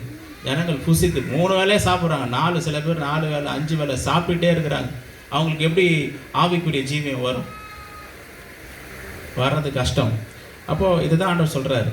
புசித்தும் குடித்தும் பெண் கொண்டும் பெண் கொடுத்தும் ஜலப்பிரளயம் வந்து அனைவரையும் வாரிக்கொண்டு போக மட்டும் உணராதிருந்தார்கள். அப்படியே மனுஷகுமாரன் வரும் காலத்திலும் நடக்கும். அப்பொழுது 2 பேர் வயலில் இருப்பார்கள். ஒருவன் ஏற்றுக்கொள்ளப்படுவான், ஒருவன் கைவிடப்படுவான். இந்த கைவிடப்படுறதுலாம் ரொம்ப ரொம்ப மோசமான ஒரு காரியம். அல்லேலூயா. ரொம்ப ரொம்ப மோசமான ஒரு காரியம் கைவிடப்படுறது. இந்த ஐஸ்வர்யனை பற்றி எத்தனை பேர் தெரியும்? முடிச்சிடுறேன், நான் சீக்கிரத்தில் முடிச்சிடுறேன். ஒரு 2-3 நிமிஷம் முடிச்சிடுறேன். ஐஸ்வர்யனை பற்றி எத்தனை பேர் தெரியும்? நல்லா கவனிங்க. அவன்கிட்ட ஒரு காரியத்தை நம்ம கற்றுக்கொள்ளலாம். என்னன்னா, அவன் பாதாளத்தில் இருக்கும்போது மனம் திரும்புகிறான். எங்கே இருக்கும்போது? பாதாளத்தில். ஆனால் என்ன பிரயோஜனம் இருக்குது? பாதாளத்துக்கே போயிட்டான். அங்கே அவனுக்கு ஒரு மனது, ஐயோ தப்பு பண்ணிட்டேனேன்றது யோசிக்கிறான். என்ன சொல்கிறான்? என் சகோதரர்கள்லாம் பூமியில் தான் இன்னும் இருக்கிறாங்க, அவங்களுக்கு போய் கொஞ்சம் சுவிசேஷம் சொல்லுங்களேன் அப்படின்னு சொல்லி கேட்குறான். அவனுக்கு எவ்வளோ நல்ல எண்ணம் பாருங்க. ஒருத்தன் அவன் பாதாளத்துக்கே போயிட்டான். ஆனால் என்ன சொல்கிறான்? என் சகோதரர்கள்லாம் இருக்கிறாங்க, அவங்களுக்கு போய் சொல்லுங்கள், அவங்க இங்கே வரக்கூடாதுன்றான். நான் இருக்கிற இடத்துக்கு எல்லாரும் வரட்டும் அப்படின்னு அவன் நினைக்கல. அவன் அங்கேருந்து இப்படி யோசிக்கிறான். நான் தான் பாதாளத்துக்கு வந்துட்டேன், என் சகோதரர்கள்லாம் இன்னும் பூமியில் தான் இருக்கிறாங்க, அவங்களுக்கு போய் யாருன்னா ஒருத்தர் சொன்னால் நல்லாயிருக்கும். அவங்களுக்கு மோசையும் திருக்கு தரிசனமும் இருக்குது, அதுக்கு கீழ்ப்படியில்லைன்னா யார் போய் சொன்னாலும் கேட்க மாட்டாங்க அப்படின்னு சொல்லி ஆபிரகாம் சொல்லிடுறேன். அப்போ அந்த பாதாளத்துக்கு போய் அவனுக்குள்ள ஒரு மனமாற்றம் உண்டாகுது. அவன் காரியத்தை புரிஞ்சுக்கிறான். ஆனால் அவனுக்கு வாய்ப்பு இல்லை, அவனுக்கு வாய்ப்பு கொடுக்கப்படவில்லை. இந்த பூமியில் இருக்கிற நமக்கு வாய்ப்பு இப்பொழுதும் இருக்குது. இப்போவும் நமக்கு இந்த பூமியில் வாய்ப்பு இருக்குது.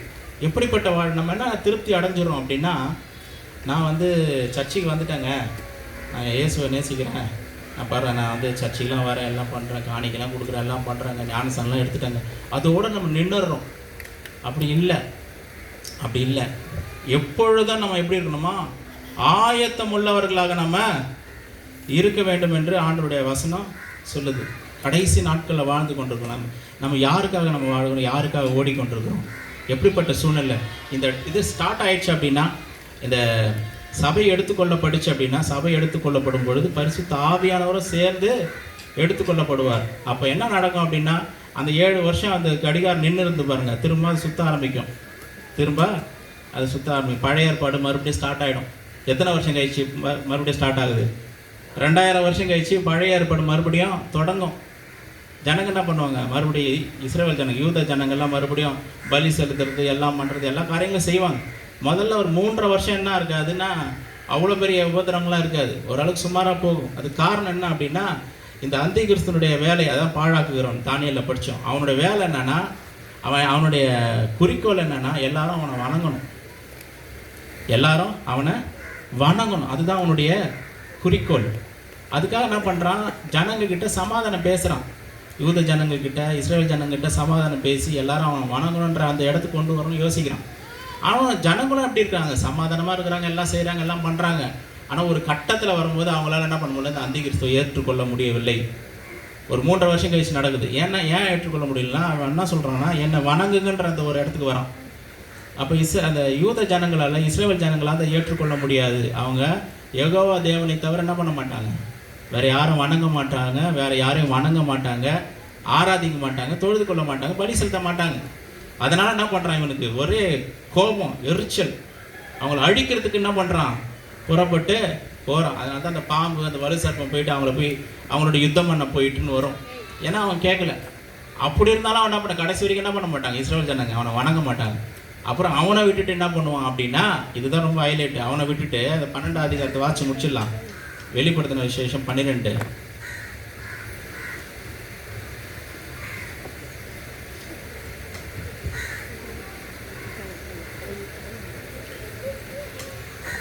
பதினேழாவது வசனம், 12:17. அப்பொழுது வலு சர்ப்பமானது ஸ்திரீயின் மேல் கோபம் கொண்டு, ஸ்திரீயின் மேல்னா யார் மேலே, இஸ்ரவேல் மேலே கோபம் கொண்டு. ஏன்னா அவன் கேட்கலையே, அவன் உபத்திரத்துக்கு ரெடி ஆகிட்டான். ஆனால் உபத்திரத்தை தாங்கி சகித்து கொள்வதுக்கு கூட ரெடி. ஆனால் என்ன பண்ண மாட்டான், இந்த அந்தி கிறிஸ்துவை வணங்க மாட்டேன்ற அந்த ஒரு இடத்துக்கு வந்துடுறாங்க. தேவனுடைய கற்பனைகளை கை கொள்ளுகிறவர்களும்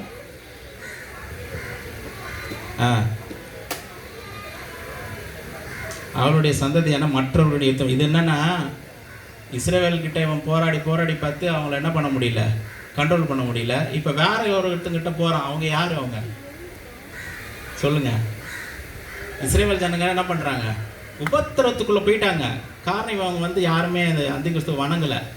அவங்கள ரொம்ப அவங்க மேலே கோபமாகி டென்ஷன் ஆகிட்டு இப்போ வேற ஒரு கூட்டத்துக்கிட்ட போகிறான். அந்த கூட்டம் யார், அதான் என்னுடைய கேள்வி. யூதாவா? இல்லை, யூதா எல்லாம் இஸ்ரவேல் எல்லாம் அதில் போயிடுச்சு. கைவிடப்பட்டு ஒரு சிலர் இருப்பாங்கல்ல, யார் அவங்கெல்லாம் கிறிஸ்தவர்கள். அந்த 7 வருஷத்தில் இஸ்ரவேல் ஜனங்களும் இருக்கிறாங்க, கைவிடப்பட்ட கிறிஸ்தவர்களும் அதில் இருப்பாங்க. அப்போ தான் அவங்களுக்கு புத்தி வரும், ஐயோ பிரசங்கம் பண்ணாங்களே முதியோர் இல்லத்தில், எவ்வளோ சொன்னாங்களே, வெளிப்படுத்துகிற விசேஷத்தெல்லாம் சொன்னாங்களே, நான் அப்படி நிர்விசாரமாக இருந்துட்டேனே, எனக்காக வாழ்ந்துட்டேனே, என் குடும்பத்துக்காக வாழ்ந்துட்டேனே, ரொம்ப பாவமான வாழ்க்கை, நம்ம கடைசி வரைக்கும் மனம் எவ்வளோ சொன்னாங்க, நான் கேட்கலையே, மனம் திரும்பவே இல்லையே. சபையும் போயிடுச்சு, பரிசுத்த ஆவியானவரும் போயிட்டாரு. இப்போ எங்கே இருக்கு, அந்தி கிறிஸ்து ஆட்சி நடக்கிற நேரத்தில் கைவிடப்பட்ட ஜனங்கள் இருப்பாங்க. ஆனால் அவங்களுக்குள்ள அப்போ தான் ஒரு ஞான உதயம் வர்ற மாதிரி வரும். ஐயோ கடவுளுக்காக நான் இல்லைங்க, நான் எப்படி இருந்தாலும் செத்தாலும் பரவாயில்ல, இந்த அந்தி கிறிஸ்தை நான் வணங்க மாட்டேன். ஏன்னா அது வணங்கிட்டா அப்புறம் நித்திய காலமாக நான் நரகத்துக்கு போயிடணுமே, நான் வணங்க மாட்டேன்னு சொல்லி அவங்க இயேசு கிறிஸ்து சாட்சியை உறுதியாக பிடிச்சிக்கிட்டு இருப்பாங்க. பெரிய உபத்திரம், கொடுமையான காரியங்கள் அந்த நாட்களில் நடக்கும். ஆனால் அந்த காலத்துக்கு நம்ம தப்பு வைக்கப்படணும்னு நம்ம என்ன செய்யணும் சொல்லுங்கள். சபை எடுத்துக்கொள்ளப்படும் பொழுது நாம் அவரோட கூட நம்ம எடுத்துக்கொள்ளப்பட வேண்டும். எத்தனை பேருக்கு ஆசை சொல்லுங்கள். ஆண்டவருக்குள்ள கர்த்தருடைய வசனத்தின்படி நம்ம வாழ ஆரம்பிச்சிட்டோம் அப்படின்னா எந்த விதமான கசப்பு, வெறுப்பு, கோபம், எரிச்சல் எதுவுமே இல்லாமல், ஆண்டவரே உம்முடைய சுபாவத்தை நான் வெளிப்படுத்தணுங்க கடைசி காலத்தில். ஏன்னா கோபப்படுறவங்க, கசப்பு இருதயத்தில் கசப்பு வச்சிருக்கிறவங்க, ஆண்டோட வருகையில் எடுத்துக்கொள்ளப்படுவாங்களா? சொல்லுங்கள். கசப்பு, வெறுப்பு, கோபம், இன்னொருத்தர் மேலே போறாமல், இவன் நல்லா இருக்கக்கூடாது, இவன் உயரக்கூடாது, இந்த மாதிரியான எண்ணங்கள் வச்சுருக்கவங்க எடுத்துக்கொள்ளப்படுவாங்களா? எடுத்துக்கொள்ள மாட்டாங்க.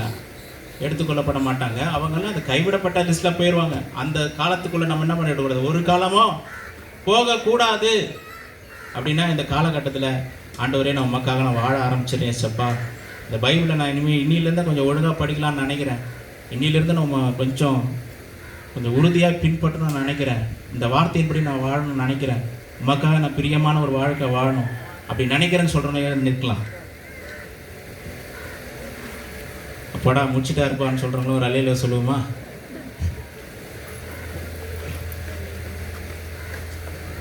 எல்லாரும் கண்களை மூடுவோம். ஆண்டவருக்கு நம்ம ஒப்பு கொடுத்து ஜெபம் பண்ண போகிறோம். இப்போ எல்லாரும் கண்கள், யாரும் வேடிக்கை பார்க்கக்கூடாது, அங்கே இங்கே பார்க்கக்கூடாது. எல்லாரும் கண்களை மூடி கடைசி காலத்தில் வாழ்கிறோம். இயேசு கிறிஸ்துவனுடைய வருகை எப்போ வேண்டுமானாலும் இருக்கலாம். அவருடைய வருகை எப்போ வேண்டுமானாலும் இருக்கலாம். அவர் வரும் பொழுது நான் அவரோடு கூட எடுத்துக்கொள்ளப்பட வேண்டும். ஆண்டவரே, யாரெல்லாம் மன்னிக்காமல் இருக்கணும், இப்போ நான் மன்னிக்கிறேன் ஏசப்பான்னு சொல்லி இருதயத்தில் நீங்கள் மன்னிக்கணும். ஆண்டவர், நான் மன்னிக்கிறேன் ஏசப்பா. இவங்க மேலெல்லாம் எனக்கு கோபம் இருக்குது, கசப்பு இருக்குது ஏசப்பா, வெறுப்பு இருக்குது ஏசப்பா, நான் மன்னிக்க ஏசப்பா. ஆண்டவரே, என்னை முற்றிலுமாக ஒப்புக் கொடுக்குறேன், வெறுமையாக்கி தாழ்த்தி ஒப்புக் கொடுக்குறேன் ஏசப்பா. ஒரே ஒரு வாழ்க்கை, உங்களுடைய வருகை எப்போ இருக்குன்னு எங்களுக்கு தெரியாது ஏசப்பா. இந்த ஒரு வாழ்க்கையில் நான் உமக்காக நான் வாழணும். நான் செஞ்ச பாவம்லாம் போதும், என்னுடைய தவறுதெல்லாம் போதும், மீறுதெல்லாம் போதும் ஏசப்பா. இந்த எஞ்சி இருக்கிற நாட்களில் நமக்காக வாழ விரும்புகிறேன். இப்படி வசனத்தின்படி நடக்க விரும்புகிறேன். இப்படி வார்த்தையின்படி நான் நடக்க விரும்புகிறேன். இப்படி சபைக்கு நான் சரியாக வர விரும்புகிறேன் ஏசப்பா. சபையில் இருக்கிறவங்க தான் சபை இயேசு கிறிஸ்து வரும்போது எடுத்துக்கொள்ளப்படுவார்கள். இந்த சபையில் இணைந்திருக்கிறவர்கள் தான் எடுத்துக்கொள்ளப்படுவார்கள். சபைக்கு வெளியில் இருக்கிறவர்கள் அல்ல. சபையில் இணைந்தவர்கள் அவர் வரும் பொழுது பாதுகாக்கப்படுவார்கள். அவர்கள் எடுத்துக்கொள்ளப்படுவார்கள். தேவனோடு கூட நித்திய காலமாய் அவர்கள் வாழ்வார்கள். ஆண்டவரே, நான் சபைக்கு நான் ஒழுங்காய் வருவதற்கு என்னை ஒப்புக் கொடுக்குறேன் ஏசப்பா. எந்த ஒரு சூழ்நிலையிலையும் சபை கூடி வருவதற்கு நான் விட்டுவிட மாட்டேன் ஏசப்பா. உமக்கு பிரியமாய் வாழ நான் விரும்புகிறேன்.